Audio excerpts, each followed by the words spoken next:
ఆమేన్. మరొకసారి కూడి వచ్చిన మీ అందరికీ కూడా మన రక్షకుడు ప్రభు అయిన యేసుక్రీస్తు వారి పేరట నా హృదయపూర్వకమైన నిండు వందనాలు తెలియజేస్తున్నాను. అందరము కూడా గత వారం ఏం చెప్పానని అడగను, ఒక పావుగంట అయిపోతుంది నా టైము. కాబట్టి హెబ్రీ పత్రిక 10వ అధ్యాయము 19వ వచనం నుండి మనము ధ్యానిద్దాం. ఇవి చెప్పాను ఇంతకుముందు మీకు ఏమన్నా? హెబ్రీ పత్రిక 10వ అధ్యాయం 19వ వచనం నుండి చెప్పలేదు కదా? ఓకే, కొద్ది విషయాలు మనం ధ్యానం చేద్దాం. ఈ యొక్క హెబ్రీ పత్రిక భక్తుడు సంఘానికి రాస్తూ వారి యొక్క జీవితాలను గురించి మాట్లాడుతూ ఉన్నాడు. చాలా జాగ్రత్తగా జ్ఞాపకం చేసుకుందాం. మీకు తెలిసిన మాటలైనప్పటికీ కొంచెం జాగ్రత్తగా ఆలకించడానికి ప్రయత్నం చేయండి. మ్యాక్సిమం ఈ వారంలో వచ్చే వారంలో ఈ 19వ వచనం నుండి 39 చివరి వచనాల వరకు నేను కంప్లీట్ చేసేస్తాను. లేకపోతే ఈరోజు అయిపోతే మంచిదన్నమాట. మ్యాక్సిమం కంప్లీట్ చేసేస్తాను. దాన్ని బట్టి చూద్దాం. కానీ కొన్ని ప్రాముఖ్యమైన విషయాలు ఇందులో ఉన్నాయి. వాటిని మీకు చెప్పి తదుపరి వారం నుండి నేను బల్ల గురించి ఒక 3 వారాలు చెప్దాం అనుకుంటున్నాను. కాబట్టి మ్యాక్సిమం పై వచ్చే వారం కాక ఆ పై వచ్చే వారం నుండి బల్ల గురించి ఒక 3 వారాలు 4 వారాలు మనము కొంత మంచిగా నేర్చుకోవడానికి కంపల్సరీగా ప్రయత్నిద్దాం. అది కూడా జ్ఞాపకం పెట్టుకోండి. బల్ల గురించి అయిపోయిన తర్వాత ఇంకొక విషయాన్ని కూడా ఒక 4-5 వారాలు అలాగా కొన్ని టాపిక్స్గా చెప్పాలని ఆశపడుతున్నాను, సంఘానికి అవసరమైనవి. తర్వాత విషయాల్లో సువార్త గురించి కానీ ఇంతకుముందు చెప్పాము. అలాగా కొన్ని ప్రాముఖ్యమైన విషయాలు మ్యాక్సిమం తీసుకొని కొంచెం చెబుతూ ఉంటాను. చాలా జాగ్రత్తగా జ్ఞాపకం చేసుకోవడానికి ప్రయత్నించండి. ప్రతి ఒక్కరు కూడా రావడానికి ప్రయత్నం చేయండి. హెబ్రీ రాసిన పత్రిక 10వ అధ్యాయం 19వ వచనం చదువుదాం, చూడండి. సహోదరులారా, యేసు మన కొరకు ప్రతిష్ఠించిన మార్గమున అనగా నూతనమైనదియు జీవము గలదియు ఆయన శరీరము అను తెర ద్వారా ఏర్పరచబడినదియునైన మార్గమున ఆయన రక్తం వలన పరిశుద్ధ స్థలమందు ప్రవేశించుటకు మనకు ధైర్యము కలిగి ఉన్నది గనుకను, దేవుని ఇంటిపైన మనకు గొప్ప యాజకుడున్నాడు గనుకను, మనస్సాక్షికి కల్మషము తోచకుండునట్లు ప్రోక్షింపబడిన హృదయములు గలవారమును నిర్మలమైన ఉదకముతో స్నానము చేసిన శరీరములు గలవారమున యుండి విశ్వాస విషయములో సంపూర్ణ నిశ్చయత కలిగి యథార్థమైన హృదయముతో మనము దేవుని సన్నిధానమునకు చేరుదము. అక్కడ ప్రారంభమైతే ఇక్కడి వరకు ఫుల్ స్టాప్ అనమాట. ఇదంతా ఒకే సెంటెన్స్. అయితే ఇక్కడ మీకు అక్కడక్కడ పదాలు, చివరి పదం ఏంటి అంటే దేవుని సన్నిధానానికి చేరుదాం, దేవుని సన్నిధానానికి చేరటం. అంటే మన అక్కడ ఆ సేవకుడు ఆ సంఘముతో ఏమంటున్నాడు అంటే మనందరము కూడా దేవుని సన్నిధానానికి చేరుదాం, దేవుని సన్నిధానానికి వద్దాం. దేవుని యొక్క పరిశుద్ధ గుంపు ఉంటుంది కదా, దేవుని పిల్లల యొక్క గుంపు ఉంది కదా, ఆ గుంపుల దగ్గరికి మనం వద్దాం అని ఆయన చెబుతున్నాడు. ఆయన సన్నిధానాన్ని చేరటం అంటే సంఘములో ఉన్న ఆయన పిల్లల గుంపులోకి చేరటం అని. అయితే అందరము చేరాలి అంటున్నాడు. ఆ చేరటానికి అసలు ఎటువంటి హృదయం ఉండాలి, ఎటువంటి శరీరం ఉండాలి, అసలు ఆ చేరే అవకాశం ఎలా వచ్చింది? ఈ 3 విషయాలు నేను మాట్లాడతాను. అక్కడ హృదయము అన్నాడు, ప్రోక్షింపబడిన హృదయములు, ఉదకముతో స్నానం చేయబడిన శరీరములు, తర్వాత మీ హృదయాలకి కల్మషం మీ హృదయాలకు కల్మషము తోచకుండునట్లు, లేకపోతే కల్మషము అంటకుండునట్లు. కొన్ని పదాలు జ్ఞాపకం చేస్తున్నాను అంతే, మళ్ళీ వెళ్ళిన తర్వాత మనము ఆలోచిద్దాం. అంటే ఆయన సన్నిధానానికి చేరే మనము ఇదిగో మన హృదయాలలో కల్మషము, దోషము, ఇంగ్లీష్లో ఏమంటాడు అంటే ఈవిల్ థాట్స్ అంటాడు. అంటే సాతానుకు సంబంధించిన ఏ దుష్టక్రియలు ఎటువంటి కల్మషము, ఎటువంటి చెడుతనము ఇదంతా లేకుండా ప్రోక్షింపబడిన హృదయములు గలవారమును. అంటే అర్థం ఏమిటి అంటే మన హృదయాలని వాష్ చేసుకొని రావాలి అంట. ఏం చేసుకొని రావాలి? వాష్ చేసుకొని. తర్వాత శరీరములు ఎలా ఉండాలంట? ఉదకముతో అక్కడేమంటాడు అంటే క్లీన్ చేసుకొని రావాలి అంటాడు. హృదయాన్ని ఏం చేయాలి? వాష్ చేసుకోవడం అంటే స్నానం చేయడం. శరీరాలను ఏం చేయాలి? క్లీన్ చేసుకోవాలి. ఆ పదజాలాలు వాడతాడు. కాబట్టి ఈ యొక్క వచనాలను మనం ఆలోచించినప్పుడు దేవుని సన్నిధానానికి చేరే ఈ అవకాశం అసలు ఎలా వచ్చింది? అసలు దేవుని సన్నిధానానికి రాకముందు నీ బ్రతుకు నా బ్రతుకు ఏంటి? వచ్చే నీవు నేను ఎలా రావాలి? ఈ రెండు ప్రశ్నలు అన్నమాట. దేవుని సన్నిధానంలోకి మీరు నేను ఇలా వచ్చి కూర్చోడానికి వెనక ఒక మంచి కార్యక్రమం జరిగింది, ఒక పెద్ద కార్యక్రమం జరిగిందనమాట. చెబుతాను మీకు, కంపల్సరీగా చెబుతాను. మన జీవితాలు ఎటువంటివో, మనం ఎలాంటి వాళ్ళమో, అటువంటి మనల్ని యేసయ్య ఏ విధంగా ఈ పరిశుద్ధ స్థలంలోకి వచ్చే అవకాశం ఇచ్చాడో అవన్నీ మాట్లాడుకుంటూ వస్తామన్నమాట. కాబట్టి ఈ ప్రసంగంలో మీకు జ్ఞాపకం ఉండాల్సింది ఏంటి అంటే దేవుని సన్నిధానానికి చేరే అవకాశం ఎలా వచ్చింది, చేరుతున్న మనం ఎలా చేరాలి? ఈ రెండు ప్రశ్నలు. అయితే ఈ సన్నిధానానికి చేరే అవకాశం ఎలా వచ్చింది అంటే యేసయ్య ఈ యొక్క మార్గాన్ని ఏర్పరిచాడు అంట. ఇప్పుడు మొదటి నుండి మళ్ళీ చదువుదాం. 19 వచనం. సహోదరులారా, యేసు మన కొరకు ప్రతిష్ఠించిన మార్గమున. యేసయ్య మనందరి కోసము ఒక మార్గాన్ని ఏర్పరిచాడు అంట. యేసయ్య మనందరి కోసం ఒక మార్గాన్ని ఏర్పరిచి మనల్ని ఆ మార్గంలో నడవమని పిలిచాడు అంట, ఏర్పరచుకున్నాడు అంట, ప్రతిష్ఠించాడు అంట. ఏంటయ్యా యేసయ్య మార్గము అంటే ఆ తర్వాత చెబుతున్నాడు. అసలు యేసయ్య మార్గం ఏంటి అంటే అది నూతనమైనది, అది జీవము కలిగిన మార్గం. అర్థమవుతుందా? యేసయ్య మనలందరినీ కూడా ఆయన యొక్క నూతనమైన జీవమైన మార్గములో నడుచున్నట్లు, నడిచే అవకాశం వచ్చినట్లు ఆయన మనలందరినీ ప్రతిష్ఠించుకున్నాడు అంట. అంటే పిలుచుకున్నాడు, ఏర్పరచుకున్నాడు. ఇదిగో ఆయన శరీరమును తెర ద్వారా మనందరికీ పరిశుద్ధ స్థలములో ప్రవేశించే అవకాశము కలిగింది అని కింద మాట ఉంది. ఎందుకు ఈ మాట వాడుతున్నాడు అంటే ఇంతకుముందు దేవుణ్ణి ఎరగినటువంటి మనలను అనగా అన్యజనులను ఎలా చూసేవారు అంటే ఒక పాపులుగా చూసేవాళ్ళు. ఎలా చూసేవాళ్ళు అంటే ఒక కుక్కలాగా చూసేవాళ్ళు. మీకు ఇంకా ముందుకు చూపిస్తాను నేను. పాత నిబంధన కాలంలో యెరూషలేము దేవాలయం తీసుకున్నప్పుడు ఆ దేవాలయంలో భాగాలను చూస్తే బయట గంగాళం ఉంటుంది, అంటే బయట ఆవరణం ఉంటుంది. తర్వాత పరిశుద్ధ స్థలం ఉంటుంది. తర్వాత ఏముంటుంది? అతి పరిశుద్ధ స్థలం ఉంటుంది. మీకు అర్థం అవడానికి ఆ రోడ్డు బయట స్థలము, ఈ సంఘము పరిశుద్ధ స్థలము, ఈ పులిపీటు అతి పరిశుద్ధ స్థలము. అర్థమవుతుందా? ఇది చరిత్ర మీకు గుర్తుండాలి. ఎందుకో మీకు అర్థమవుతుంది. యేసయ్యది నూతనమైంది, అది జీవం కలిగింది ఏంటో మీకు అర్థమవ్వాలి. అయితే ఈ యొక్క పరిశుద్ధ స్థలములోనికి ఎవరు వచ్చేవాళ్ళు అంటే కేవలం యూదులు మాత్రమే వచ్చేవాళ్ళు. ఈ యొక్క అతి పరిశుద్ధ స్థలానికి ఎవరు వచ్చేవాళ్ళు అంటే పాస్టర్లు వచ్చేవాళ్ళు. ఎవరైనా అన్యులకు దేవుడు సహాయం చేస్తే అన్యులు ఏమన్నా బలులు అర్పించాలి అంటే ఆ బయట రోడ్డు మీద ఉండి ఏమన్నా అర్పించేసుకొని అటు నుండి అటే వెళ్ళిపోవాలి. అన్యులు ఇక్కడికి రావటానికి, ఈ పరిశుద్ధ స్థలంలోకి వచ్చి ఆ యూదులతో పాటు దేవుణ్ణి ఆరాధించటానికి వాళ్ళకి అర్హత లేదు.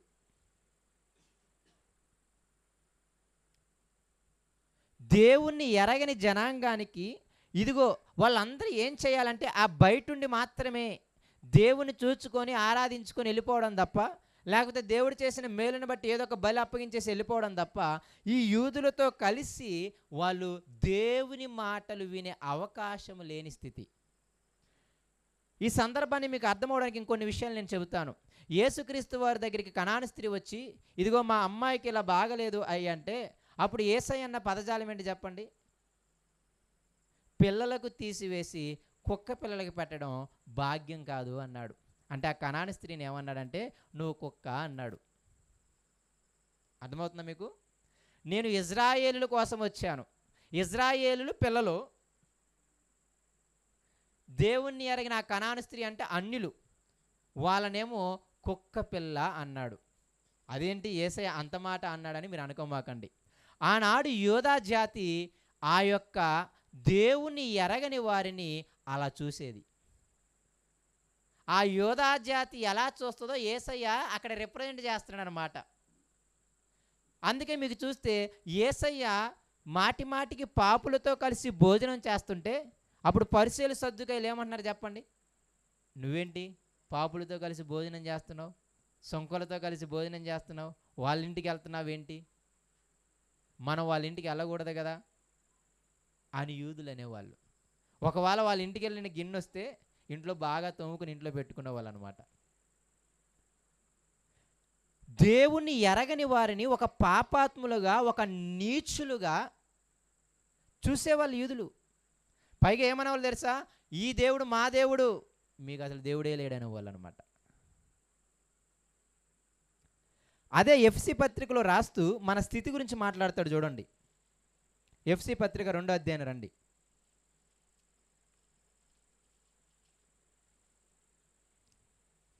11వ వచనం.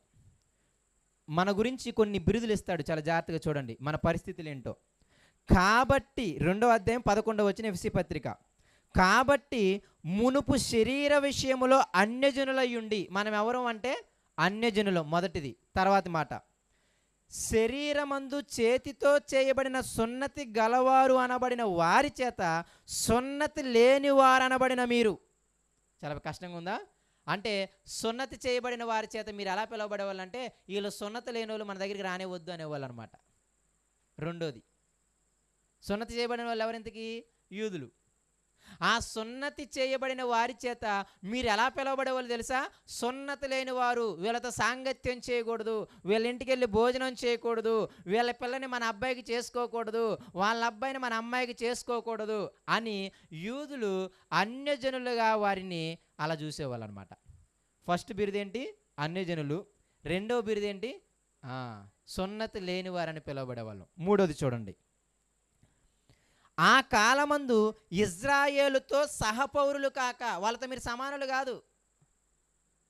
అర్థమవుతుందా? ఇజ్రాయేలుతో మేము సమానులమా? ఇక్కడ మీరు అంటే ఎవరు? ఎఫ్సి సంఘం. ఎఫ్సి సంఘం 90% దేవుణ్ణి ఎరగిన అన్య జనాంగం. అది అన్య పట్టణం. అక్కడున్న సంఘంలో 90% మంది అన్యులే, ఒక 10% యూదులు. అందుకు మీరు అని చాలా క్లియర్గా చెప్తున్నాడు ఆయన. మీరు ఎవరు అంటే అన్యజనులు. మీరెవరు అంటే సున్నతి లేని వారు, సున్నతి పొందిన వారి చేత సున్నతి లేని వారు అని పిలువబడే ఒక నీచమైన స్థితి మీది. మీరెవరు అంటే ఇజ్రాయేలులతో సమానులు కాదు సుమా, వాళ్ళతో సహపౌరులు కాదు మీరు. వాళ్ళు హై, మీరు చాలా లో. తర్వాత మాట, 4వది, మీరు పరదేశులను, వాగ్దాన నిబంధన లేని పరజనులను, నిరీక్షణ లేని వారును, లోకమందు దేవుడు లేనివారై ఉండి క్రీస్తుకు దూరస్తులై ఉంటురని మీరు జ్ఞాపకము చేసుకొనుడి. చాలా ఒక 7 బిరుదులు అనమాట మనవి. మన స్థితి మనకు అర్థమైతే యేసయ్య మార్గం ఎంత గొప్ప మార్గమో, మందిరంలోకి రావటానికి ఎంత కృషి చేశాడో యేసయ్య, ఆ వచ్చే నీవు నేను ఎంత జాగ్రత్తగా రావాలో మనకు అర్థమవుతుంది. మనందరము అన్యజనులము, సున్నతి పొందిన వారి చేత సున్నతి లేని అని పిలువబడిన వాళ్ళము, పరదేశులము, పరవాసులము, ఇంకా వాగ్దాన నిబంధన లేని పరజనులము, నిరీక్షణ లేని వారము, లోకమందు దేవుడు లేని వారమై ఉండి క్రీస్తుకు దూరమైన వారం. మనందరికి నిరీక్షణ లేదు, మనందరికి దేవుడు లేడు. అదేంటో మీరు అలా అంటారు, చాలామంది దేవుని మొక్కే వాళ్ళంగా మేము రాకముందని మీరు అంటారేమో. అవన్నీ దేవుళ్ళు కదని మీరే అంటారు, నేను కాదు. ఇప్పుడు అవునా కాదా? అవన్నీ ఎవరు? విగ్రహాలు అని అంటారు, అవన్నీ మట్టి బొమ్మలు అని అంటారు, అవి నీ గోడిని వినలేవు అంటారు, అవి పెదవులు ఉంటాయి కానీ మాట్లాడలేవు అంటారు, నోరు ఉంటుంది కానీ మాట్లాడలేదు, చెవులు ఉంటాయి కానీ వినలేదు. ఇవన్నీ కూడా మీరు ఏమంటారు అంటే ఇప్పుడు దాకా మేము దేవుడు కాని వాటిని దేవుడుగా పూజించాము అని అన్నారు. పాత నిబంధనలో చాలా క్లియర్ కట్టుకుంటుంది, దేవుళ్ళు కాని వాటిని మీరు దేవుళ్ళుగా పూజిస్తున్నారని యెషయా గ్రంథంలో కళాఖండిగా మాట్లాడతారు. అంటే ఇంతకు ముందు మన జీవితాలు ఎటువంటివి అంటే, ఒక నిజమైన దేవుడు లేడు కాబట్టి మనల్ని ఎవడు కాపాడతాడన్న నిరీక్షణ కూడా లేదు మనకి. నా భర్తను ఎవడు కాపాడతాడు, నా భార్యను ఎవడు కాపాడతాడు, నా పిల్లల్ని ఎవడు కాపాడతాడు అన్న నిరీక్షణ లేని ఒక దౌర్భాగ్యమైన స్థితి మనది. ఇప్పుడంటే కష్టం రాగానే ప్రార్థన చేయగానే దేవుడు సహాయం చేస్తాడనే నిరీక్షణ వచ్చింది. కానీ ఇంతకుముందు నీ బతుకు నా బతుకు ఎటువంటిది అంటే, ఎవడికి ప్రార్థన చేయాలో తెలియదు, ఎవడు సహాయం చేస్తాడో తెలియదు, ఎందుకు వాడు సహాయం చేస్తాడో లేదని చెప్పి అందరిని ముట్టేసి వస్తాం మనం. ఈడు తగలకపోతే ఆరాయన్న తగులుద్దని, ఆరాయి తగలకపోతే ఈరాయన్న తగులుద్దని. అవునా కదా? ఈయన కాకపోతే ఏనన్నా కాపాడుతాడు, ఈయన కాకపోతే ఏనన్నా కాపాడుతాడు, ఈయన కాకపోతే ఏమన్నా కాపాడుతుంది అని. ఇలాగా ఒక దేవుడు కాని వాళ్ళ చుట్టూ తిరిగి అసలు మనల్ని ఎవడు కాపాడుతాడో, మనల్ని ఎవడు రక్షిస్తాడో, మన చెడు అలవాట్ల నుండి, మన చెడు యొక్క వ్యసనాల నుండి మన కుటుంబాన్ని ఎవడు కాపాడుతాడో లేక బ్రతికిన జీవితాలు మనవి. అవునా కదా? ఏసై దగ్గరికి వచ్చిన తర్వాత మారారా, ఏసైకి ముందు రాకముందే మారారా మీరు? అంతేనా? మన స్థితి మనకి జ్ఞాపకం ఉండాలి. పౌలు చాలా క్లియర్గా జ్ఞాపకం చేస్తున్నాడు ఎఫ్సీలకి. అరే మీరు అన్యజనులు, ఆ సున్నతి పొందిన వారి చేత నీచంగా చూడబడేవాళ్ళు, ఈవెన్ కుక్కలా చూడబడలేరు అంతే. ఇందాక పోలిక అలా చూసేవాళ్ళు. మీకు వాగ్దానాలు లేవు.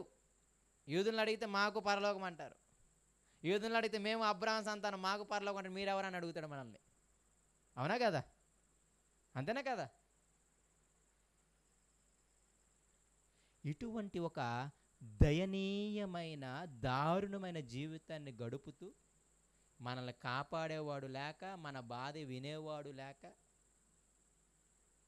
ఉన్నటువంటి స్థితిలో నుండి యేసయ్య తన శరీరము ద్వారా ఆ అడ్డుగోడని, ఆ తెరని చించివేసి, ఇదిగో పరిశుద్ధ స్థలములోనికి నిన్ను నన్ను రప్పించి యూదులతో పాటు సమాన వారసులను చేశాడు.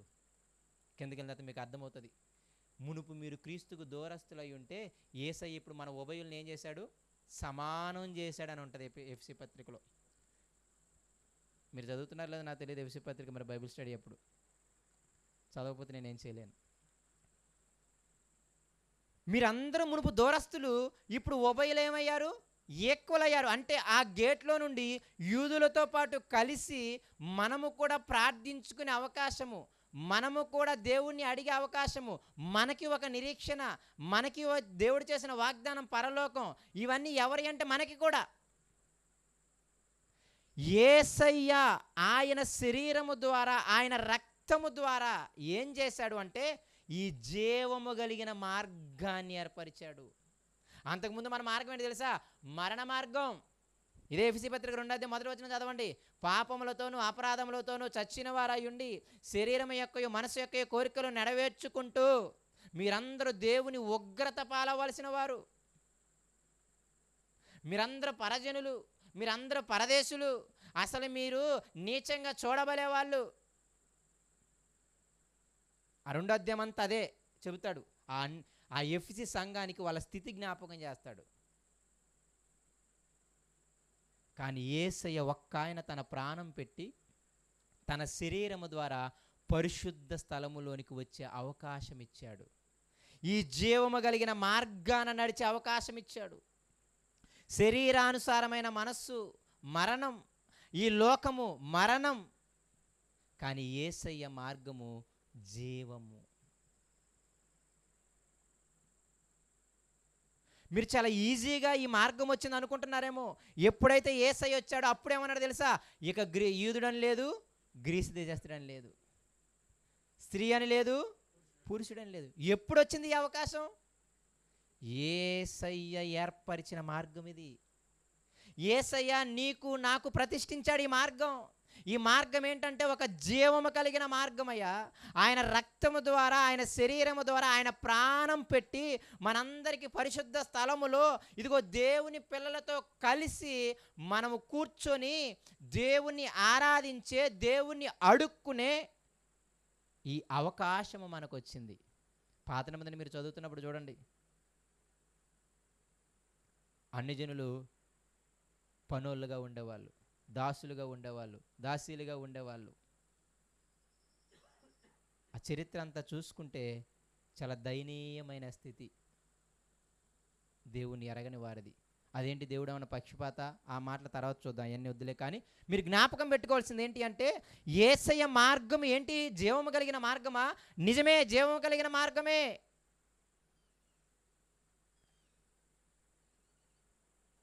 మందిరములోకి ఈరోజు నువ్వు నేను వచ్చి కూర్చొని దర్జాగా నా కష్టాన్ని నీ కష్టాన్ని దేవునికి చెప్పుకొని ఆ దేవుని దగ్గరుండి మేలులు పొందుకొని ఇంత గొప్ప అవకాశం ఎలా వచ్చిందో తెలుసా? ఎలాగో నిన్ను నన్ను చర్చిలోకి రాణిస్తున్నారో తెలుసా? యేసయ్య ద్వారా. మీరందరూ ఒకసారి చరిత్ర చదవండి. పేతురు వెళ్ళి కొన్నేళ్ళు ఇంటికి వెళ్ళకముందు అలా యేసయ్య దేవుడు ఏం చేశాడు? పశుపక్షాదులను అలా దింపి ఆహారంగా వీటిని భుజించు అంటే పేతురు ఏమన్నాడు? అమ్మమ్మో, ఇవి నిషిద్ధమైనవి, మనము తినకూడదు అన్నాడా లేదా? అప్పుడు దేవుడు ఏమన్నాడు? నేను పరిశుద్ధపరిచిన వాటిని నువ్వు నిషిద్ధమని అంటావేంటి అని అన్నాడా లేదా? ఆ మాట పక్షుల కోసం లేకపోతే మాంసం కోసం కాదు చెప్పింది, తర్వాత జరిగిన సందర్భం. ఏంటి తర్వాత జరిగిన సందర్భం? కొన్నేళ్ళు ఇంటి దగ్గర పేతురు వాక్యం చెబుతుంటే వాళ్ళందరి మీదకి పరిశుద్ధాత్మ దేవుడు వచ్చేసాడు. పేతురికి నిజంగా మెంటలైపోయింది. ఎందుకు అంటే, ఆనాడు మేడగదిలో ఉన్నప్పుడు కేవలం యూదుల మీద 120 మంది మీద ఎలాగైతే పరిశుద్ధాత్మ దేవుడు దిగాడో, అలాగా ఇదిగో అన్యజనుల మీద కూడా అలాగే పరిశుద్ధాత్మ దేవుడు దిగాడు. అప్పుడు పేతురు అన్నాడు, దేవుడు నిజముగా పక్షపాతి కాదని నేను తెలుసుకున్నాను అన్నాడు. ఏమన్నాడు? దేవుడు నిజముగా పక్షపాతి కాదు అని నాకు తెలిసింది. ఎలాగా? తర్వాత ఇంకొక మాట కూడా అంటాడు, ఇప్పుడు యేసయ్య అందరికీ, అవునా కదా? ఆ రెండు మాటలు ఆ సందర్భంలో అన్న మాటలే. పేతురు ఎప్పుడైతే ఇప్పుడు దాకా యూదులకే దేవుడు, ఆయన యూదులను మాత్రమే రక్షిస్తున్నాడు, ఇజ్రాయేలును మాత్రమే రక్షిస్తున్నారు, మనకే ఈ వాగ్దానాలు, మనకే ఈ పరలోకము, మనకే ఈ యొక్క గొప్ప జీవము కలిగిన దేవుడు, మనము మాత్రమే ప్రార్థించాలి, మనము మాత్రమే అడిగితే ఆయన చేస్తాడు అనే స్థితి నుండి ఇదిగో ఇప్పుడు దాకా నీచంగా చూసామే, అటువంటి అన్యుల మీద మనలాగా పరిశుద్ధాత్మ దేవుని దింపాడు. ఏమన్నాడు తెలుసా? మీ ఇద్దరు సమానము అని చెప్పాడు. ఇంటికి వచ్చాడు పేతురు. అప్పుడు యూదులు అడుగుతున్నారు, అసలు నువ్వు అన్యుల దగ్గరికి ఎందుకు వెళ్ళావని. ఎక్కడికి వెళ్ళావని? అన్యుల దగ్గరికి నువ్వు ఎందుకు వెళ్ళావు? ఎందుకు వాళ్ళకు వాక్యం చెప్పావు అని అంటే, అప్పుడు పేతురు ఏమన్నాడు? బాబు, ఇలా నేను చెబుతున్నాను, దేవుడు వాళ్ళ మీద పరిశుద్ధాత్మని దింపేశాడు, ఇంకే మీరెవరైనా ఆటంకపరుచుకొని నాకు సమయం లేదన్నాడు అనమాట. వాళ్ళందరికి కూడా భయం వేసి, దేవుడు పిలుచుకున్న తర్వాత మనం ఏం చేస్తాంలే అన్నారనమాట. ఎందుకంటే వాళ్ళ దేవుడి గురించి వాళ్ళకే బాగా తెలుసు, అవునా కదా? వాళ్ళ దేవుడి చరిత్ర వాళ్ళకే బాగా తెలుసు. కాబట్టి దేవుడు పిలుచుకున్న తర్వాత మనం ఏం చేస్తాంలే, ఇక మనం సమానంగా చూడాల్సిందే, మనం ఈక్వల్గా చూడాల్సిందే, మనము మన మందిరాల్లో వాళ్ళని ఈక్వల్గా కూర్చోబెట్టుకోవాల్సిందే. ప్రారంభ సంఘాల్లో ఉన్న పెద్ద ప్రాబ్లం ఏంటి తెలుసా? ఈవెన్ మారిన తర్వాత కూడా సంఘములో యూదులు అన్నిని చాలా చీప్గా చూసేవాళ్ళు. ఆ రోమా సంఘం కానీ గొడవలన్నీ అదే ధర్మశాస్త్రానికి వీటన్నిటికి మధ్య రావడానికి రీజన్ ఏంటంటే, యూదులు అన్యులు అప్పటికి ఈవెన్ యేసయ్యని ఎరిగి నమ్మి అంత క్లియర్గా దేవుడు చెప్పిన తర్వాత కూడా ఇంకా చీప్గానే చూసేవాళ్ళు.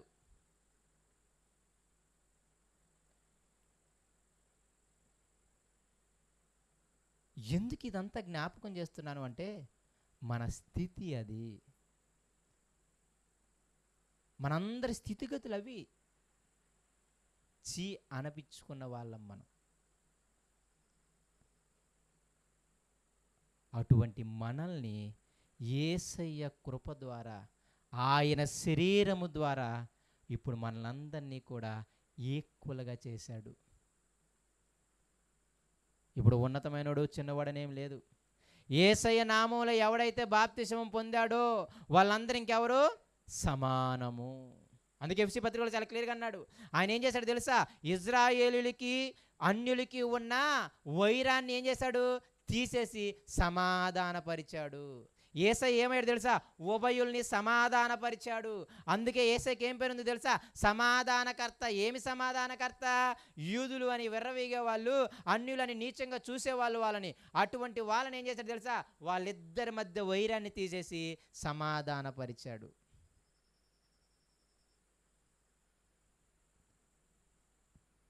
మీకు అర్థం అవటం లేదు. ఈ కాలంలో మీరు ఈజీగా వచ్చి చర్చిలో కూర్చొని చక్కగా దేవుని ఆరాధిస్తున్నారు కాబట్టి మీకు పరిస్థితులు అర్థం అవటం లేదు.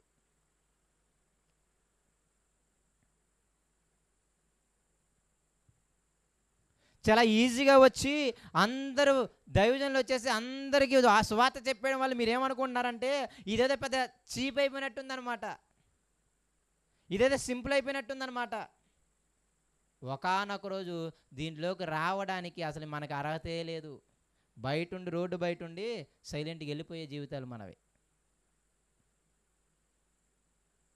అటువంటి మార్గములో మనం ఉంటే ఆ మరణకరమైన మార్గము నుండి యేసయ్య ఏం చేశాడు అంటే తన రక్తము ద్వారా, తన శరీరము ద్వారా మనల్ని ఈ యొక్క జీవము కలిగిన మార్గములోనికి, ఈ పరిశుద్ధ స్థలములోనికి చక్కగా వచ్చి, ఇదిగో దేవుని పిల్లలతో కలిసి నీవు నేను కూడా దేవుని కుమారునిగా, కుమార్తెగా అయ్యే అవకాశం ఆయన ఇచ్చాడు. ఆ సంఘానికి జ్ఞాపకం చేస్తున్నాడు, ఎబ్రీ సంఘానికి. మిమ్మల్ని అందరినీ యేసయ్య ప్రతిష్ఠించుకున్నాడు, పిలుచుకున్నాడు, ఏర్పరచుకున్నాడు. అందుకే ఏమంటాడు తెలుసా? చీకటిలో నుండి వెలుగులోనికి వచ్చిన మీరందరూ కూడా ఎవరు తెలుసా? ఆయన గుణాతిశయాలు ప్రకటించి నిమిత్తము ఏర్పరచబడిన రాజవంశము, యాజకులు అన్నాడు. అందరం ఇప్పుడు పాస్టర్లమే.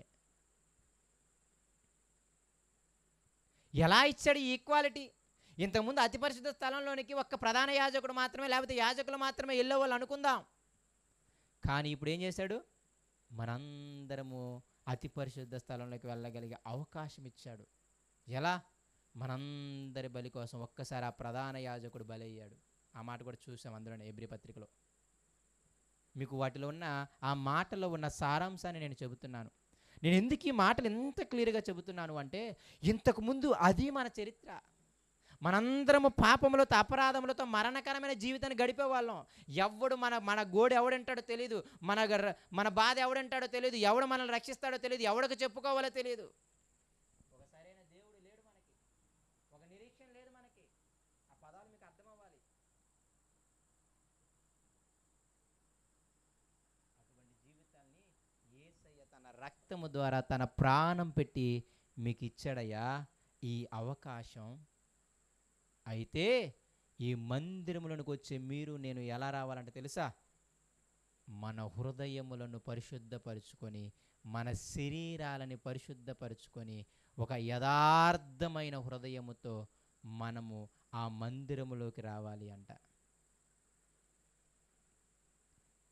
ఈ మార్గము జీవము కలిగిన మార్గము, ఈ మార్గము నూతనమైన మార్గము. కాబట్టి మీరు ఇంతకుముందు మళ్ళీ అదే పాత స్వభావాలు, ఆ చెడుతనాన్ని, ఆ యొక్క చెడ్డ సాతాను సంబంధమైన క్రియలని వేసుకొని రావడానికి ఇది పాతది కాదు, ఇది నవీన మార్గం, ఇది నూతన మార్గం. ఆ పదాలు కూడా మీకు అర్థం అవ్వాలి.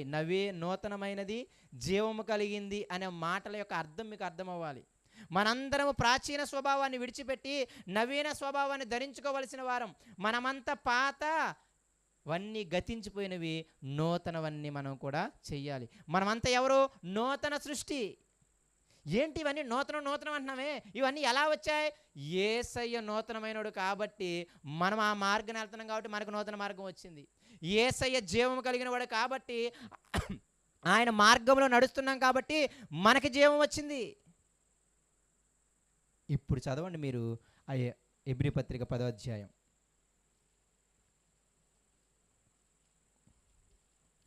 19వ వచనం నుండి నేను చదువుతాను. మళ్ళీ ఒక్కసారి జాగ్రత్తగా మనసు పెట్టి ఆలకించండి. సహోదరులారా, యేసు మన కొరకు ప్రతిష్ఠించిన మార్గమున, అనగా నూతనమైనదియు జీవము గలిదియు ఆయన శరీరమును తెర ద్వారా ఏర్పరచబడినదినైన మార్గమున ఆయన రక్తం వలన పరిశుద్ధ స్థలమునకు ప్రవేశించుటకు మనకు ధైర్యము కలిగి ఉన్నది గనుక, దేవుని ఇంటిపైన మనకి ఎవరున్నాడు? ఒక ప్రధాన యాజకుడు ఉన్నాడు గనుకను మనస్సాక్షికి కల్మసము తోచకుండునట్లు. అంటే మన మనస్సాక్షి, మన హృదయము చెడుతనాన్ని విడిచిపెట్టాలి. ఇంగ్లీష్లోనే చాలా బాగుంటుంది, ఈవిల్ కాన్షియన్స్ అంటాడనమాట. అంటే సాతానుకు సంబంధించిన ఆ స్వభావాలన్నిటినీ కూడా విడిచిపెట్టి ప్రోక్షింపబడిన హృదయాలు అంటే ఏంటి తెలుసా? మంచిగా వాష్ చేసుకున్నటువంటి హృదయాలతో. దేని నుండి వాషను? ఎప్పుడు మనం స్నానం చేస్తాం?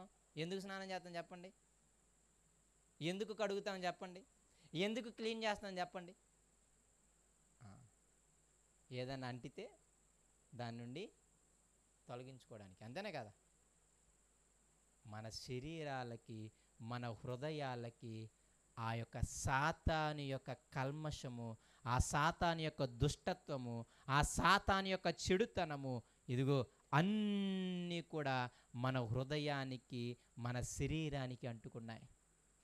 అందుకని చాలా క్లియర్గా అంటున్నాడు, మీ దుష్టత్వాన్ని మానేసి ప్రోక్షింపబడిన హృదయములు గలవారును.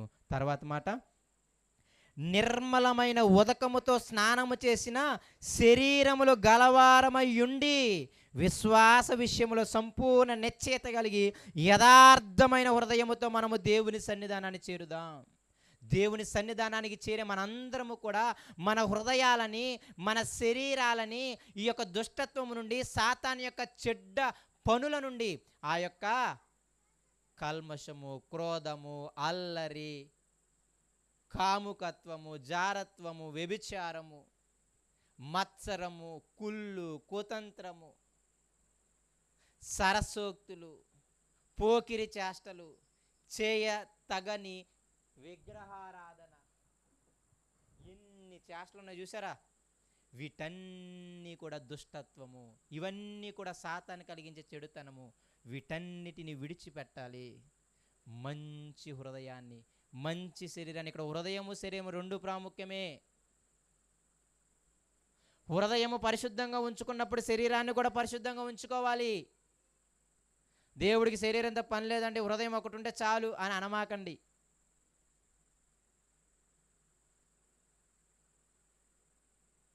హృదయం ఒక్కటే కావాలనుకుంటే, హృదయం ఒక్కటే పరిశుద్ధంగా ఉండాలండి. శరీరం ఎలా ఉన్నా పర్లేదంటే దాని అర్థం శరీరంతో ఏమన్నా చేయమని కాదు. అందుకే రోమపత్రికలో చాలా క్లియర్గా చెప్పాడు, మీ అవయవాలను దుర్నీతి సాధనాలుగా కాక దేని సాధనాలుగా? నీతి సాధనాలుగా వాడమన్నాడు. అవయవాలే కావాలి ఆయనకు కూడా శరీరమే కావాలి. యేసయ్య తన ప్రాణం పెట్టి, తన రక్తము కార్చి, కుక్కల్లాగా పిలువబడే నీ జీవితం, నా జీవితం, కుక్కల్లాగా చూడబడే నీ జీవితం, నా జీవితం, ఒక పరజనులుగా, ఒక పరదేశులుగా, ఇదిగో మన జీవితాలన్నీ కూడా అస్తవ్యస్తంగా ఎన్నో శ్రమలతో, వేదనలతో, ఎన్నో చెడ్డ అలవాట్లతో, లోబడని మనుష్యులతో సతమౌతమవుతున్న మన జీవితాలు ఎవడు కాపాడతాడరా, ఎవడు రక్షిస్తాడరా అని అడిగితే, ఎవరో సేవకుడు ద్వారా, ఎవరో సహోదరు ద్వారా పలానా యేసయ్య కాపాడతాడు, పలానా యేసయ్య రక్షిస్తాడు అంటే, ఆయన పాదాలు పట్టుకొని, ఎన్నో పాదాలు పట్టుకుంటే అవ్వకపోతే ఈయన పాదాలు పట్టుకుంటే అయితే అప్పుడు ఈయన దగ్గరికి వచ్చాం. గుర్తుంచుకోవాలి మన జీవితాలు. వచ్చిన నీవు నేను ఎలా ఉండాలో, ఎలా రావాలో చెబుతున్నాడు ఆయన. అరే, ఒక ఆయన చచ్చిపోవాల్సి వచ్చింది మీరు నేను ఈ విధంగా కూర్చోడానికి.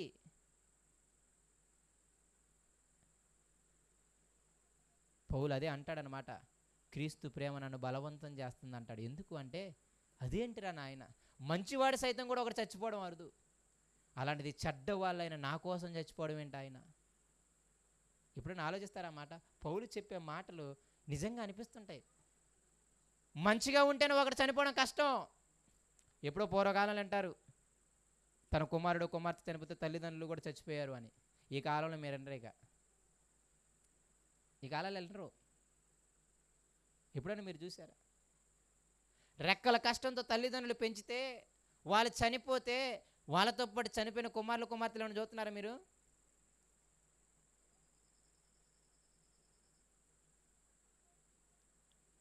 ఒక భార్య తన సగ జీవితం అంతా భర్తకి కుటుంబానికి దాసోహం చేస్తుంది. అంత ప్రేమించిన భార్య చనిపోతే ఆమెతో పాటు చచ్చిపోయిన భర్తలు ఏమైనా చూశారు మీరు? ఒక భర్త సగం జీవితం అంతా ఆవిడికి పిల్లలకే సరిపోద్ది, కష్టం వచ్చి శరీరం శ్రమపడి, అవునా కదా?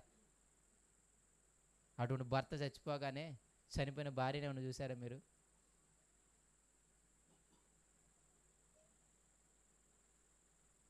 ఇంతగా నీ కోసం 30 సంవత్సరాలు 40 సంవత్సరాలు శ్రమ పడిన వారు చచ్చిపోతేనే చచ్చిపోవట్లేదు.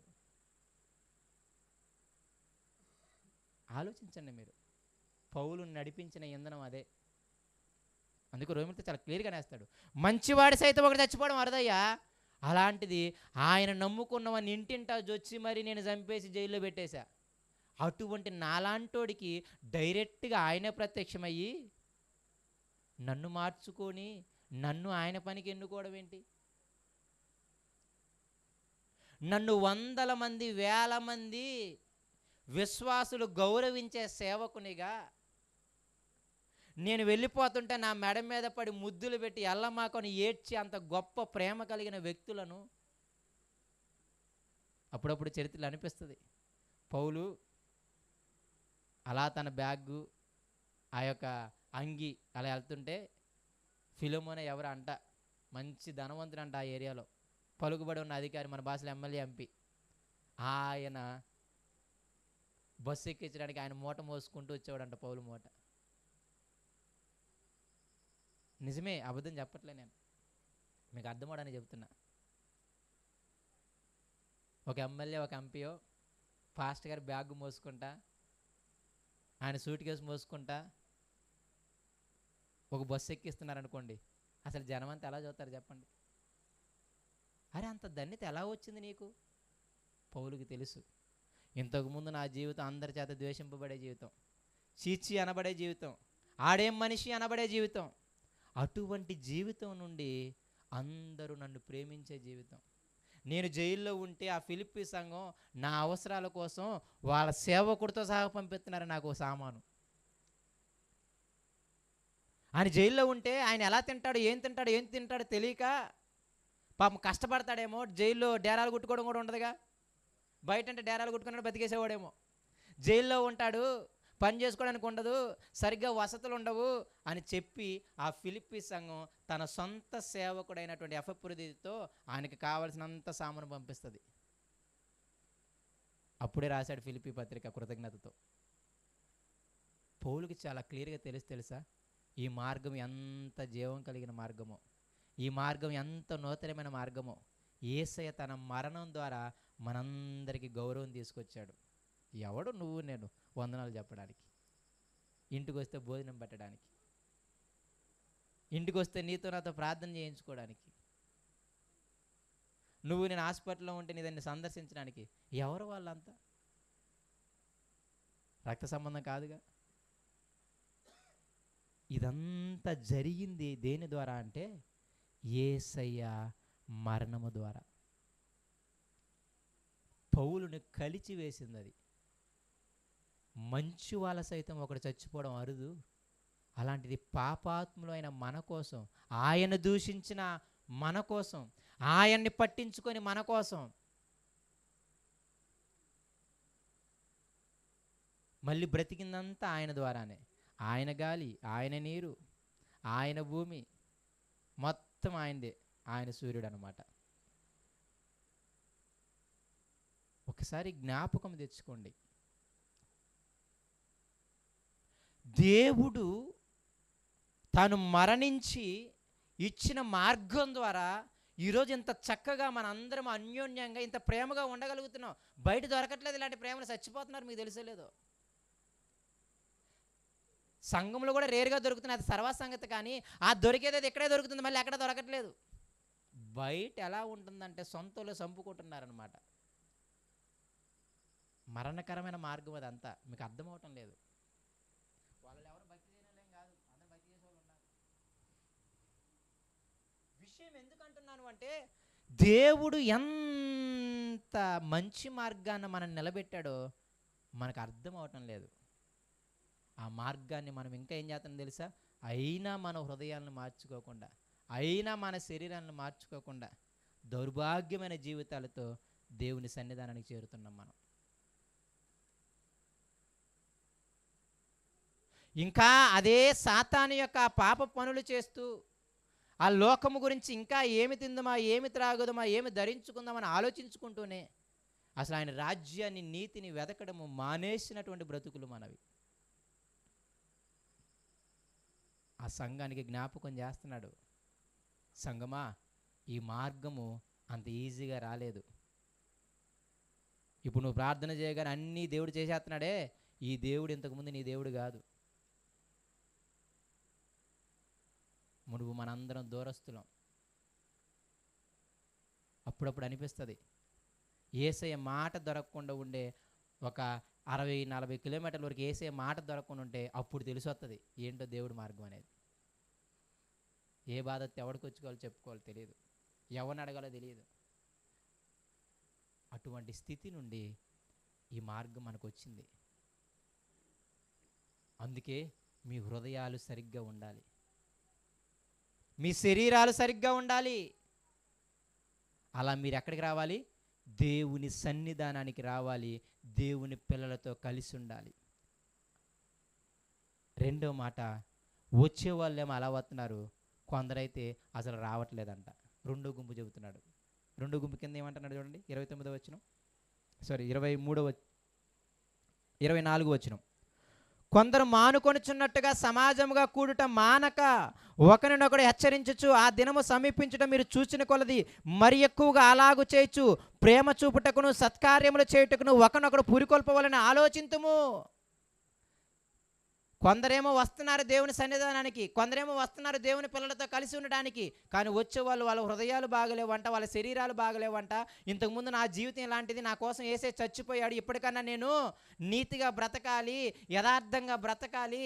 ఇదిగో యేసయ్య ఎందుకు చచ్చిపోయాడంటే ఆయన మన పాపముల విషయమై చనిపోయి నీతి విషయమై జీవించినట్లు మన విషయమై ఆయన శిలువలో చచ్చిపోయాడంట. అవునా కదా? పేతురు గారు అన్నమాట ఏంటి? యేసయ్య ఎందుకు చచ్చిపోయాడు శిలువ మీద అంటే వన్ వర్డ్ ఆన్సర్ ఏం చెప్తారు మీరు చెప్పండి? యేసయ్య ఎందుకు శిలువ మీద చచ్చిపోయాడు? నీవు నేను పాపం విషయమై చనిపోయి నీతి విషయమై జీవించినట్లు ఆయన మ్రాను మీద చచ్చిపోయాడు అని రాశాడు పేతురు. వన్ వర్డ్ ఆన్సర్ అంతే. ఎందుకయ్యా యేసయ్య చచ్చిపోయిందంటే ఒకే మాట, నీవు నేను పాపం విషయమై చచ్చిపోవాలి అని. నీవు నేను ఇంతకుముందన్న అన్ని జనులుగా, పరజనులుగా, ఒక నిరీక్షణ లేనివాడిగా, ఒక దేవుడు లేనివాడిగా, ఒక నీచంగా చూడబడే స్థితి నుండి మనందరికీ గొప్ప గౌరవించే స్థితి ఇచ్చాడు. ఆ కృతజ్ఞత కూడా లేదు మనకి. ఎట్టబడితే అట్ట మందిరానికి వస్తున్నాం, మన హృదయాల్ని శరీరాల్ని సరి చేసుకోకుండా. ఇంకో రెండో గుంపుటి తెలుసా, అసలు రావడమే మానేశారంట. కొందరు రావడం మానేశారంట, కృతజ్ఞత కూడా లేదు వాళ్ళకి.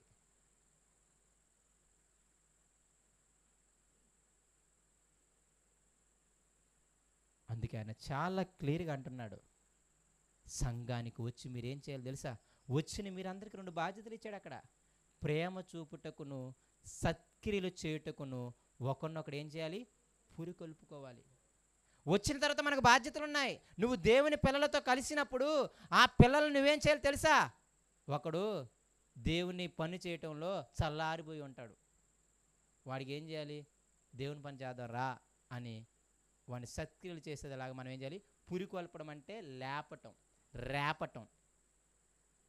పైన ఒక మాట వాడాడు, ఒకరినొకడు హెచ్చరించుకొనొచ్చు. హెచ్చరించుకోవడం అంటే ఇంగ్లీష్లో ఏమని ఉంటుంది? ఎంకరేజ్ చేసుకోవడం. అంటే దేవుని మందిరానికి వచ్చి కొందరు మానుకుంటున్నారంట, వాళ్ళలాగా మీరు మానకుండా మీరు దేవుని మందిరానికి వచ్చి, అంటే దేవుని పిల్లల గుంపులో మీరు కూడా కలిసి ఏం చేయాలి తెలుసా? ఒకరినొకరు ఇదిగో ప్రేమ చూపటానికి, సత్క్రియలు చేయడానికి ప్రోత్సాహపరచాలంట. అన్నయ్య ఈ మధ్య నువ్వు సువార్త చేయట్లేదు, ఆ సత్క్రియ చేయి. అక్క ఈ మధ్య నువ్వు ప్రేమగా ఉండట్లేదు, ప్రేమగా ఉండు.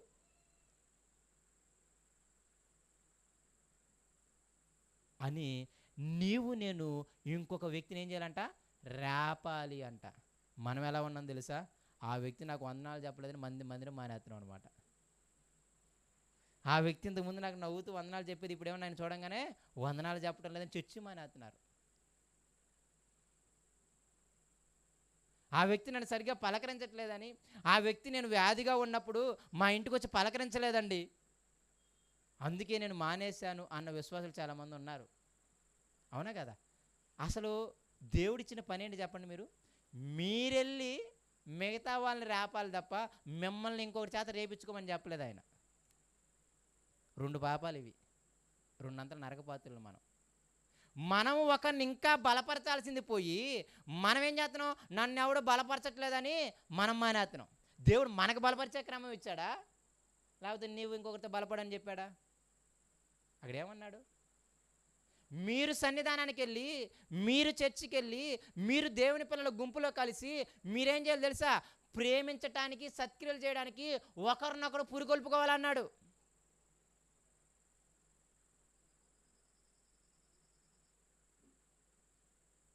రావడమే ఘనం, మళ్ళీ ఇంకొకరిని పురికొల్పడం ఏంటంటారా? అవునా కదా? చాలా దాని అర్థం ఏంటి తెలుసా? యేసయ్య మరణం మీకు అర్థం అవ్వలేదు అని. అందుకే మొదట ఆ మాట జ్ఞాపకం చేసుకుంటూ వచ్చాడు. యేసయ్య స్థాపించిన మార్గం, ఆయన రక్తం ద్వారా, ఆయన శరీరం ద్వారా వచ్చిన అవకాశాన్ని మనకు అసలు జ్ఞాపకమే లేదు. మందిరానికి వచ్చి ఒకరిని ఒకరము రేపుకోవాల్సింది మనం రేపాలి అంట. నీవు నేను రేపాలి.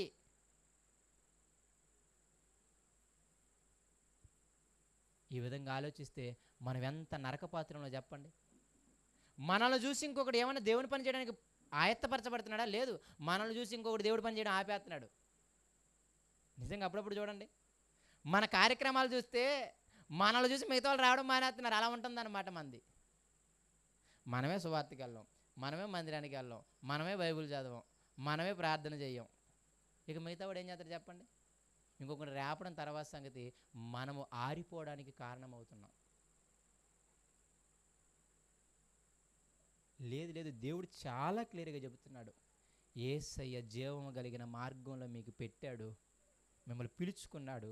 మీ హృదయాలు, మీ శరీరాలు పవిత్రం చేసుకొని చక్కగా దేవుని పిల్లలతో కలిసి ఒకరినొకడు ఎంకరేజ్ చేసుకోవాలి, ప్రేమించటానికి, సత్క్రియలు చేయటానికి. సత్క్రియలు చాలా ఉన్నాయి. నాకు తెలిసి 3-4 ప్రసంగాలు చెప్పినట్టు నేను సత్క్రియల మీద, 3-4 ఆదివారాలు చెప్పినట్టు నా సత్క్రియల మీద నేను.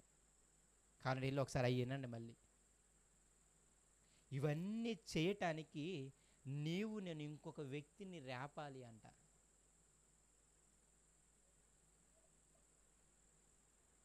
ఇటువంటి స్థితిని మనందరము కలిగి ఉండాలి. అయితే ఇప్పుడు మీతో అంటాను, మరి ఇలా లేకపోతే మీరు చాలా ఈజీ అనుకుంటున్నారేమో. కింద మాట్లాడిన భయంకరమైన మాట చూడండి మీరు.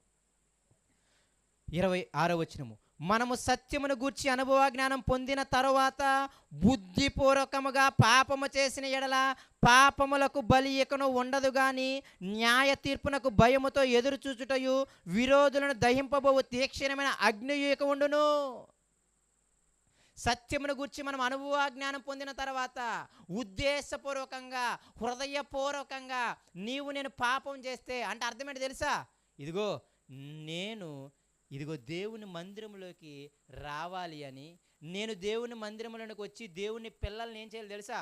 వాళ్ళని ప్రేమించడానికి, సత్క్రియలు చేయడానికి నేను వాళ్ళందరినీ రేపాలి అని, ఇదిగో నేను ఇప్పుడు నడిచే మార్గము నూతనమైనది, జీవము కలిగిన మార్గము.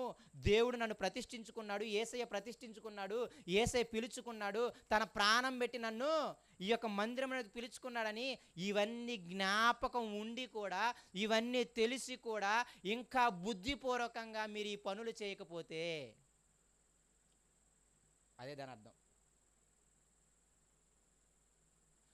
కుక్కల లాంటి జీవితాలని ఈరోజు ఒక వ్యక్తి గౌరవించే జీవితాన్ని యేసయ్య ఇచ్చాడు. ఎందుకు ఇచ్చాడు అంటే, నువ్వు దేవుని పిల్లలతో కలిసి పవిత్రమైన హృదయం కలిగి, పరిశుద్ధమైన శరీరము కలిగి, మిగతా దేవుని పిల్లలకి నువ్వు మాదిరిగా ఉంటూ వాళ్ళందరినీ దేవుని పనిలో ఎదిగేలాగా నువ్వు ఒక రోల్ మోడల్గా, నేను ఒక రోల్ మోడల్గా ఉంటాము అని ఈ మార్గాన్ని పిలిస్తే ఎవరికి తెలియదు చెప్పండి? ఇది అందరికీ తెలుసు.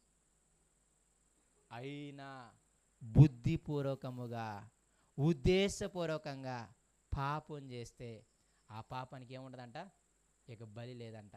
మరి ఏముంటుందయ్యా అంటే, యేసే ముందు రేపు నిల్చోవాలి తీర్పు నిల్చొని ఏం చేస్తాడయ్యా అంటే పరలోకంలో వేయడు.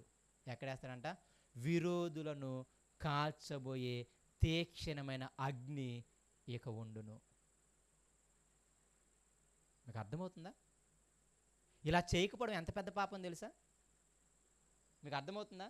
యేసయ్య నా కోసం చచ్చిపోయాడు, ఒక దరిద్రమైన జీవితం నుండి గౌరవించే జీవితాన్ని నాకు ఇచ్చాడు, కాబట్టి నేను ఆ దేవుని పిల్లల గుంపులో కలిసి నేను మాదిరిగా ఉండాలి, తోటి వ్యక్తులను రేపాలి అనే ఆలోచన లేకపోవడం ఎటువంటి పాపం తెలుసా? కింద చెబుతాడు చూడండి ఎటువంటి పాపమో. 28వ వచనం, ఎవడైనను మోషే ధర్మశాస్త్రమును నిరాకరించిన యెడల 2-3 సాక్షుల మాట మీద కనికరింపకుండా వాడిని చంపించుదురు కదా. ఇట్లుండగా దేవుని కుమారుని పాదములతో త్రొక్కి తాని పరిశుద్ధపరచుటకు సాధనమైన నిబంధన రక్తమును అపవిత్రమైనదిగా ఎంచి కృపకు మూలమగు ఆత్మను తిరస్కరించిన వాడు ఎంత ఎక్కువైన దండనకు పాత్రుడిగా ఎంచబడునని మీకు తోచును. వాళ్ళకే ప్రశ్న వదిలేస్తున్నాడు.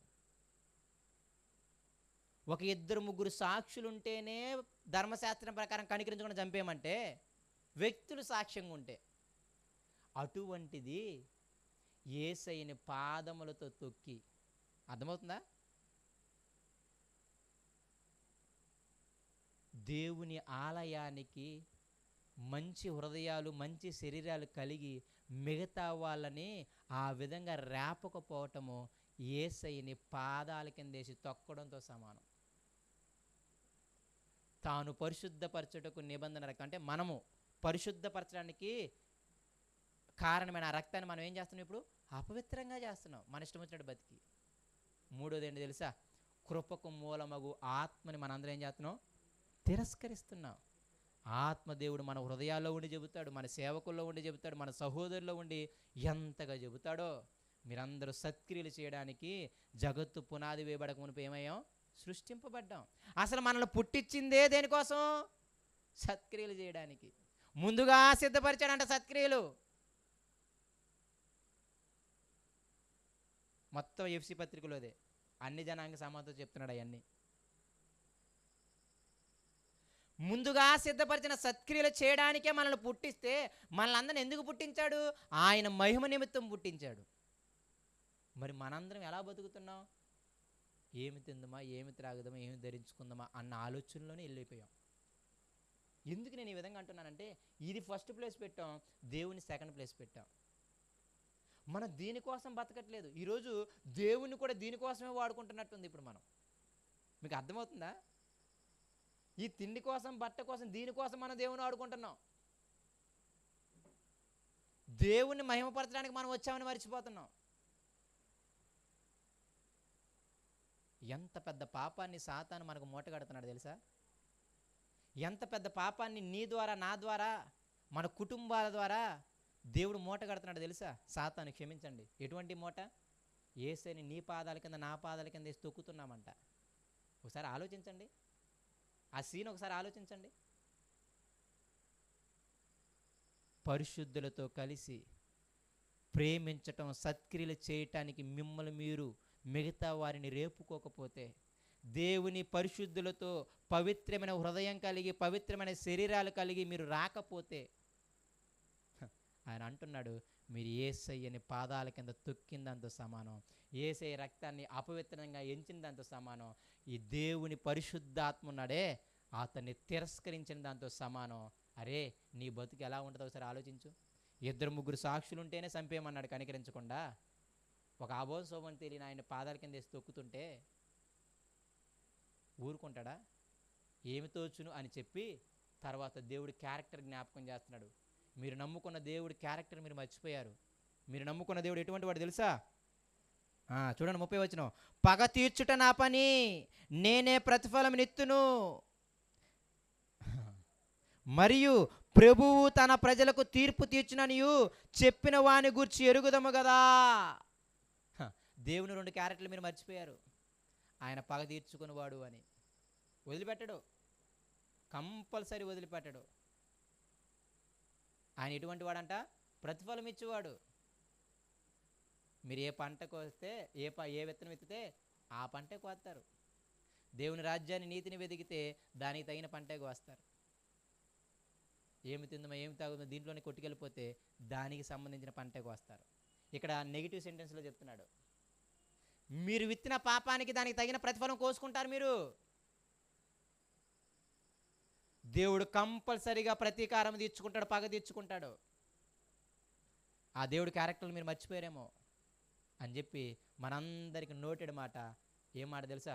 దేవుని చేతిలో పడుట బహుభయంకరము అనే మాటతో ముగించాడు దాన్ని. ఆ మాట ఈ సందర్భంలో చెప్పాడు. యేసయ్య ప్రాణం పెట్టి కుక్కల్లాగా ఉండే జీవితాలని, నిరీక్షణ లేని జీవితాలని, గౌరవము లేని జీవితాలని గౌరవించే జీవితాలుగా చేస్తే చక్కగా ఆయన ప్రజలతో కలిసి నీ శరీరాన్ని, నీ హృదయాన్ని, నా శరీరాన్ని, నా హృదయాన్ని పరిశుద్ధంగా పవిత్రంగా ఉంచుకొని ఈ అవయవాలతో దేవుని పనిని చేయటానికి అందరిని రేపాల్సింది పోయి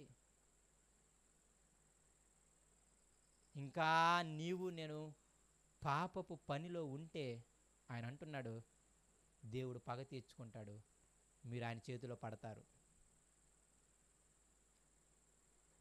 సంఘాన్ని భయపెట్టాలని పౌలు గారు చెప్పటం లేదు. వాళ్ళు రక్షింపబడవాలనే చెప్తాడు ఆయన. వాళ్ళని తిట్టడం వల్ల ఆయనకేమి రాదు, మిమ్మల్ని తిట్టడం వల్ల నాకేమి రాదు. సహోదరుని ద్వేషిస్తే నేను నరకానికి పోతా, అంత చిన్న లాజిక్ తెలియని వాళ్ళం కాదు పౌలు గారు వీళ్ళందరూ, అంతేనే కదా. కానీ దేవుని హృదయాన్ని వాళ్ళకి ప్రత్యక్షపరుస్తున్నాడు. తన ప్రాణం ద్వారా ఏర్పరిచిన మార్గం ఇది. ఈ మార్గంలోకి వచ్చి అట్టబడితే అట్ట బతుకుతానంటే అవ్వదు. మీ నాశనాన్ని మీరే మూట కట్టుకుంటున్నట్టు. దేవుడు ఒకనొక రోజు పగ తీర్చుకుంటాడు. నీ యొక్క పాపపు స్థితికి ప్రతిఫలం ఇస్తాడు. దొరుకుతావు, దేవుడి చేతిలో పడతావు, ఎక్కడికి వెళ్ళిపోలేవు నువ్వు నేను. ఆ రోజు తిప్పలు పడాల్సి వస్తుంది. నీవు నేను, నీ కుటుంబము నా కుటుంబము. ఆయన మొత్తడం అంటే వ్యక్తులనే మొత్తుతాడు. దావీదు చేసిన పాపానికి దావీదుని ఏం అనలేదు, కుమారుని చంపేసి గట్టిగా తీసాడనమాట. పగ తీర్చుకుంటాడు. పగ తీర్చుకోవడం అంటే వ్యక్తులే. మీకు అర్థమవుతుందో లేదు? దేవుని ప్రాసెస్ మీరు అర్థం చేసుకోండి. పగ తీర్చుకోవడం అంటే ఆయన ఏదో చేస్తాడని కాదు. అయితే వ్యక్తులు, అయితే అనారోగ్యం, అది ఆయన ప్రాసెస్ పగ తీర్చుకోవడంలో. అంతేనే కదా. యోబు దగ్గర వ్యక్తులను తీసేశాడు, నీతి పగ తర్వాత సంగతి, దాని గురించి నేను అనట్లేదు. కానీ ఆయన ప్రాసెస్లో ఏంటి తెలుసా? వ్యక్తులు, ఆరోగ్యము, వియే ఆయన ప్రాసెస్ పగ తీర్చుకోవడం అంటే. దయచేసి నిన్ను నీవు, నీ కుటుంబాన్ని నీవు పాడు చేసుకోకు, నన్ను నేను, నా కుటుంబాన్ని నేను పాడు చేసుకోవద్దని మాటలు. దేవుడి క్యారెక్టర్లు మీరు మర్చిపోమాకండి. ప్రేమ కలిగిన వాడే, దయ కలిగిన వాడే, వాత్సల్యం కలిగిన వాడే, అంతకు మించి పగ తీర్చుకునేవాడు, ప్రతీకారము తీర్చుకునేవాడు. భక్తుడు అడుగుతాడు, అందుకే ప్రతీకారము చెయ్యి యెహోవా, యెహోవా ప్రతీకారము చెయ్యి దేవా. 2 సార్లు పిలుస్తాడు, ఒకసారి కూడా కాదు. ప్రతీకారము చెయ్యి యెహోవా అంట, యెహోవా ప్రతీకారం తీర్చుకుని దేవా. గర్వించి గర్వపు మాటలు ఉన్న వాళ్ళని ఆయన ప్రతీకారం తీర్చుకుంటాడు. ఆయన మాటలంటే భయం లేకుండా, భక్తి లేకుండా జీవించే వాళ్ళని ప్రతీకారం తీర్చుకుంటాడు. అప్పుడప్పుడు అనిపిస్తుంది, ఈరోజు మనందరము ఆయన చేతిలో పడ్డవారమేమో అనిపిస్తుంది. నిజంగా నీవు నేను, నీ కుటుంబము నా కుటుంబము ఆయన చేతిలో పడ్డవారమే. ఇవన్నీ జ్ఞాపకం పెట్టుకోక, దేవుని పనిని చేయక, దేవుని కొరకు బ్రతకక, ఉన్న సమయంలో మన పరిశుద్ధతను మనం కాపాడుకోక ఒకానొక రోజు బాధపడతారు. కంపల్సరీగా బాధపడతారు, ఏడుస్తారు, కంపల్సరీగా ఏడిపిస్తాడు దేవుడు. కాబట్టి దయచేసి ఈ మార్గాన్ని జ్ఞాపకం పెట్టుకోండి. ఇది చాలా మంచి మార్గం. ఇదే మార్గం నూతనమైంది కాబట్టి లోకంలో ఉన్నట్టు నువ్వు బతకూడదు, అది దాని అర్థం. రెండవది జీవం కలిగింది, పాపం మరణానికి సంబంధించింది, అవి వదిలేసి నువ్వు ఈ మార్గంలో బతకాలి. దేవుడు చాలా ధన్యత ఇచ్చాడు మనకి, చాలా గౌరవాన్ని ఇచ్చాడు మనకి. దాన్ని కాపాడుకోండి, దాన్ని నిలబెట్టుకోండి, దేవుని పనిలో యాక్టివ్గా ఉండండి. దేవుడు చిన్న మాటలు దీవించిన కాక కళ్ళు మూసుకుంటూ ప్రార్థన చేసుకుందాం.